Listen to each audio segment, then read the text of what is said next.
the book of Jeremiah. He was the second, known as the second of the greater prophets.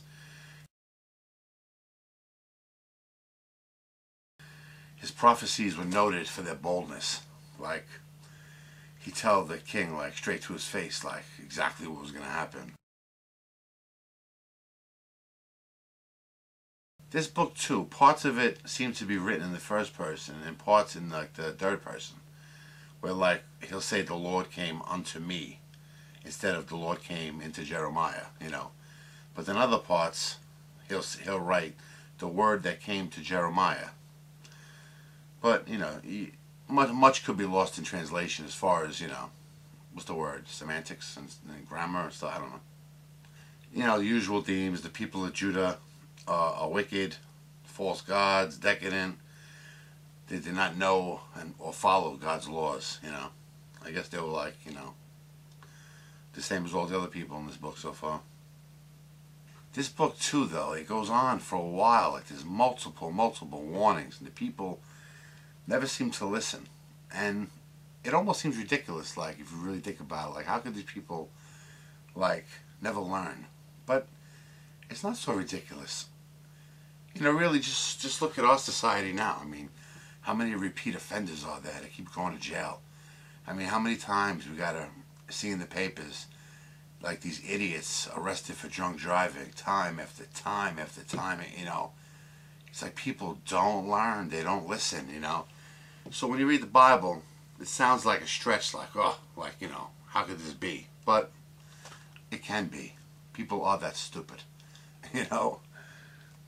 Yeah, this book differs from Isaiah in that only a couple of times Jesus coming is mentioned, very briefly, and both times almost exactly the same. I'll read this one.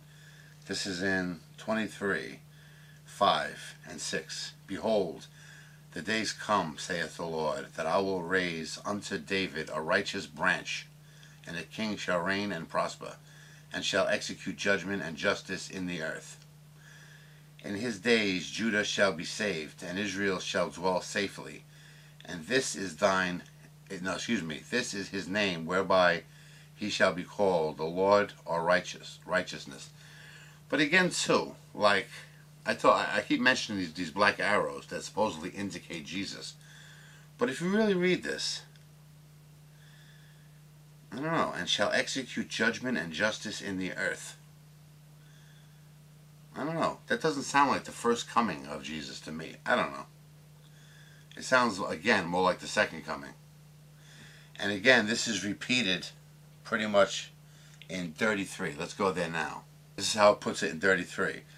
In those days, and at a time, I will cause the branch of righteousness to grow up into David, and he shall execute judgments and righteousness in the land. In those days shall Judah be saved, and Jerusalem shall dwell safely. And this is the name wherewith she shall be called, the Lord our righteousness. You know, this Bible is called the Red Letter Edition because every word of Jesus, well, we haven't gotten there yet, but all the words of Jesus are written in red. I wonder if they have an edition of the Bible. I didn't check this out, where, like, the words spoken from God are in a color. You know, that would be a cool idea. I mean, you got all of Jesus' words in red, like, put God's words in green or something. I don't know. That might make the book, you know, a little more, like, interesting. Something to think about. It's very interesting, too, how Jeremiah keeps warning, like, you're going to be taken over for 70 years. You know, you're going to be ruled over and stuff like that. And they don't. Nobody's listening. But you know what's interesting?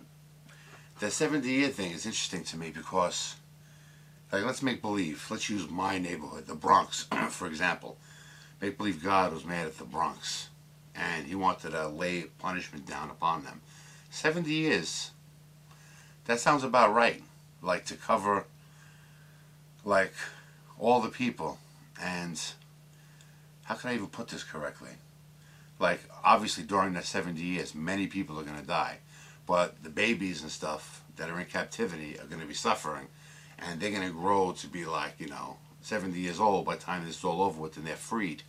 But I guess hopefully in that 70 years of, being in captivity, that they would maybe learn from it and become stronger. Like, this was passed down from our grandparents and parents, that we are enslaved now because we didn't listen, or, our forefathers were wicked people. You wonder if that's part of it, if that's part of, like, the reason you put that 70-year, if it's true, if you put that 70-year, timestamp on it.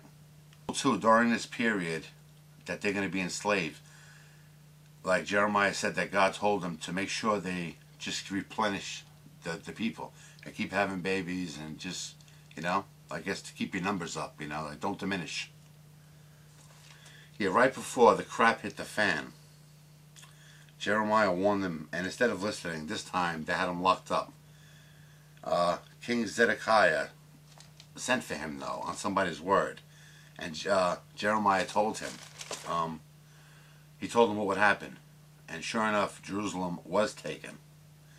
The king of Babylon, Nebuchadnezzar, it was like totally took over everything. They even chased after the fleeing King Zedekiah, killed his kids, all the noblemen of Judah. They even took him and cut out his eyes, Oddly enough, when the Babylonians took over, Jeremiah was spared for some reason. And he was even allowed to leave, And he prophesied other events that were going to happen, like right in that area. Like, Egypt conquered by the Babylonians. That's going to happen. He said it did happen. Pharaoh's army is going to be beaten at the Euphrates. Philistines destroyed. There's much trouble in this time frame, Like, even though the Jews are in captivity, it seems like the whole area is in much turmoil, like much fighting and disarray and stuff. This part here too, like we saw before in other books, they spoke of like lawyers and stuff. Check out this, chapter 50, the judgment of Babylon and the redemption of Israel. Look, the word that the Lord spake against Babylon and against the land of the Chaldeans by Jeremiah the prophet. Declare ye among the nations, and publish, and set up a standard. Publish and conceal not. Say, Babylon is taken. But what does that mean, publish? Does that just mean verbally, or do they literally mean, because they do speak of writing letters and stuff, but do they mean that like publish, like put it in writing, like these important things, and like send it out to all the people? If you want to get a taste of this book, to me the most interesting bits, read like 38 on. 38, just read from 38 a few chapters on from there. That's like, to me, the most interesting part. Anyway, the next is the Lamentations of Jeremiah. We'll see what that's about. It should be interesting. And please, I know, this book in particularly, I know I'm leaving out like tons of stuff. Feel free in comments, video responses, put your spin on it. Or a lot of people write such great PMs, man. I mean, instead of writing me a PM, just make a video response or something. Or put that in the comment form or something. Anyway, I'll see ya.